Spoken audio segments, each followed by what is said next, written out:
Coming up. Is journalism dead? Pretty much. When we were kids, the news was the news. Right. Now, it's entertainment, but it is not journalism. You're listening to The Pod Couple, where John Amisotti and Barbara Lippert debate all things media culture.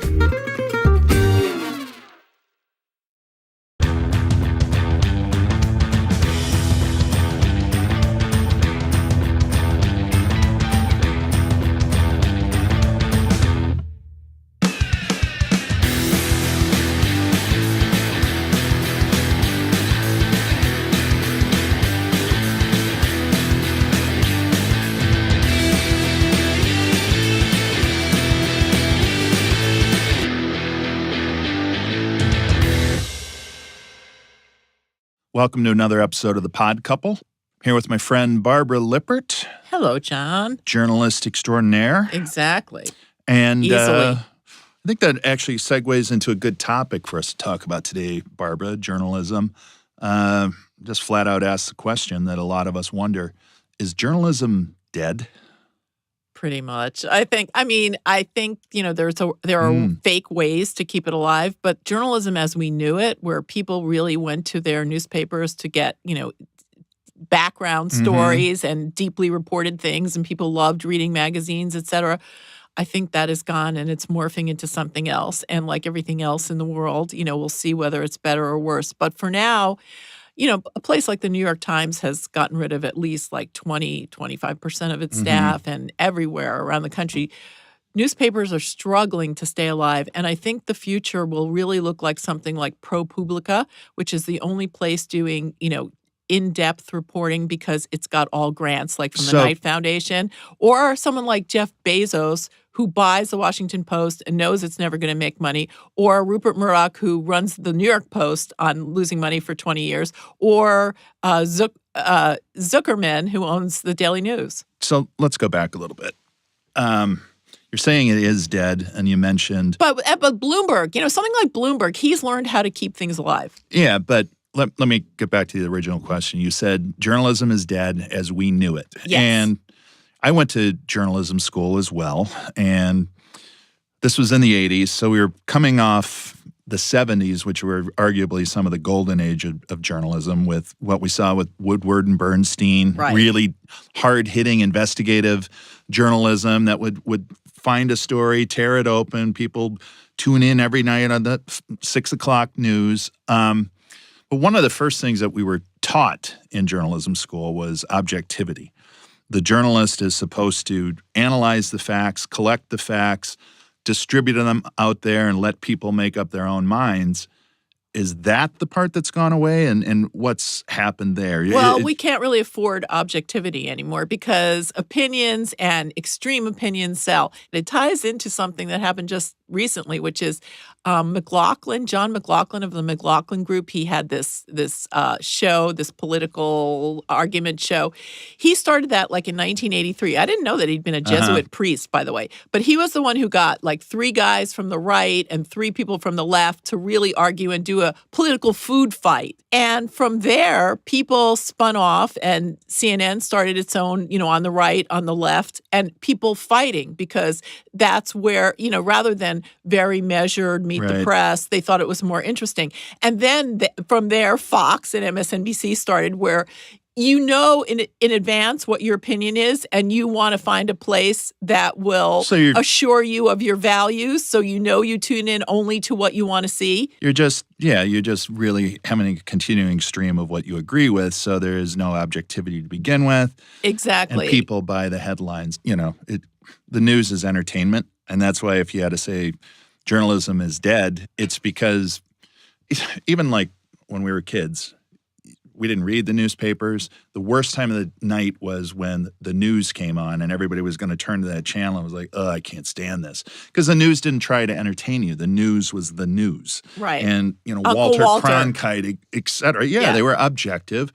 You rarely saw anything that they were feeling except for, when JFK was assassinated, a little bit of wiping of the eyes and then moved on. And we didn't have a lot of exposition about it. Now, one of the things I think that has helped to kill this perception would be news is seen as entertainment. Entertainment's seen as news. Fox News is often brought up as just this bringing up the same things, and it's Right. news. You go there to justify your own opinions. And in a maybe just as scary way, or maybe more scary way, Jon Stewart, The Daily Show, Right. that is put out there as news. He seems to have thinks he's a newsman. Well, unfortunately, he's gone, and I really miss him. And Well, that's really been a hole in this but year's coverage. he's entertaining. It's entertainment, but it is not journalism. And Right, it should right. never be considered journalism, but the line got so Well, blurred. he was so powerful that it did, but it is no longer but exists. it's not journalism. I know, but that no longer exists, and I find I'm mourning That's Jon Stewart. But that's if you mourn him as entertainment, that's one thing. He was never a journalist. Would be my Right, point. right. But he did get to things that were more interesting. It's funny that you said that there used to be objectivity, and in some ways there was, but the Vietnam War came to a close because people were watching it with dinner and they were seeing what it actually looked like. And that's what Nixon and LBJ always said, that television killed this war. So the reality is with technology, we can Sure. see more and more. And then there are places like Vice, which are becoming big news dealers on their own and doing news in their own way. But so the problem with being a real journalist today is you sign up, even if you're working at a website or something, you have to do, so say you're going to the Olympics and you're covering the Olympics. Every day you have to do 5 stories, 3 videos, Right. and 50 tweets. Whereas in the old days, someone would do 1 story a day, and that was a lot. So Well- when you're you're churning out that much content, you're going to have a lot of mistakes and you're going Right. to have a lot of unfortunate errors. Well, they want to sell. I mean, that's it, everything came down to selling. And Right. while I'm sure the news divisions and stuff used to make money, it didn't become the big money maker that it seems to. I mean, one of the best things I've seen on it, best essays, would be not a great movie, but Anchorman 2. Yeah. You kind of take Ron the Burgundy. bumbling Ron Burgundy thing. He gets a terrible time slot, like 3 to But doesn't that take 4:30 place in the in the morning. 70s? It takes place in the 80s. Oh, okay. But the idea of it is he's got this terrible time slot and he comes up with the brilliant idea like, well, let's not deliver the news because people hate the news. Let's have squirrels playing banjos and let's Yeah. have people, just tell people what they want to hear. Basically, let's have the internet. And it becomes like a huge runaway train of success of just telling people what they want to hear. Right. And I guess the irony is that there's more of it than ever, but you just have to flinch if you care about spelling, grammar. Right. Right. Those are gone. And Yeah. really even just, again, the printed word, it's like the printed word was great because you don't just get hit with the headline and there you can actually go back. You can look at it again. You can read for intent. You can do a lot of different things that, electronically you can't. The imagery of electronic things, it gets burned out. You say, the Vietnam War was Yeah. stopped by these images Yeah. of horror. There's images of horror now on constantly, and I think people just become kind of numb to it. No, I mean, it's very overwhelming. right. But, I will say for the New York Times, that has been losing money year after year. And also, every year, more and more veteran journalists take buyouts because they see, the writing on the wall Yeah, and it's they at coming. least want a year of pay. Right. And they don't replace them. They replace them with, very young reporters. And, like for 4 people who took buyouts, they'll get 1 young reporter. Right. But they are investing heavily in things like 3D, AR, and video. Right. And if you're the one person on the site watching, they are doing some fantastic stuff. I'm not Right. sure how many people are into it, but I think it will have an effect for advertisers. Like Mm-hmm. they'll be able to offer advertisers these AR, 3D experiences. That's interesting. And that's one way to stay Or alive. I augmented hope. reality news. That would be very Yes, interesting. yes. All right. So with that, interesting topic to discuss.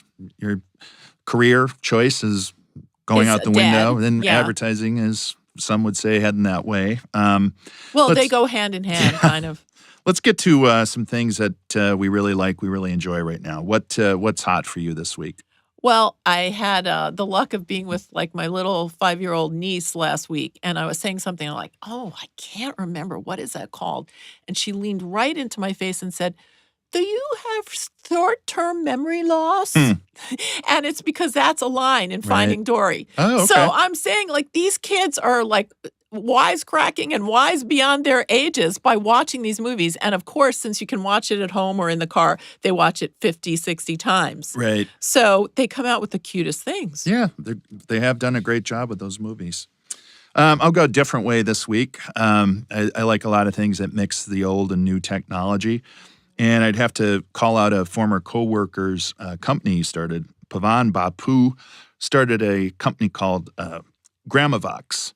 And Gramavox takes Bluetooth technology, tunes that you'd have on your phone, on your iPod or whatever. It hooks it up into a really cool modern gramophone system. A piece of furniture that you can sit on your table, and it looks really cool. He also came out with the floating round turntable. It's a very cool, modern-looking piece of art that has your record album suspended vertically like in wax. place. Well, it is. Yeah. There's a big, revival amongst of that. people Yeah, of going wax back to records. it. Yeah, and record shops. Yeah, which I mean, is great. a great sound, but I just think what Pavan's done is really cool on taking really cool old things, mixing them with really cool technology, and making something that just a lot of people like, and really creative, cool things. So yeah, like a mixture hats of off art to 'em. and science and Yeah. tech. It's really nice. And entertainment. Yeah. So The good future. story. Yeah. And the past. So anyway, kind of a hot topic this week, journalism. Hopefully we see some changes. Yeah, and new ways but Yeah. I wish CNN would, like, after the third day of the plane being missing, like, give up on that Right. story. maybe they'll pick this up and get Right. it in. Who knows? Yeah. Until then, thanks, Barbara. Thank you, John. For more Pod Couple, you can subscribe on iTunes. You can find us on YouTube. We're on Twitter at Pod Couple and on Facebook. And we have a website, thepodcouple.com. The Pod Couple is media experts John Amisotti and Barbara Lippert, produced by Eon Content Labs and brought to you by Epsilon. We see what others don't. All comments, discussions, materials, and information provided by participants in the Pod Couple are strictly their own opinion and do not constitute any official position or views of Epsilon. Please refer to our terms of use for more information.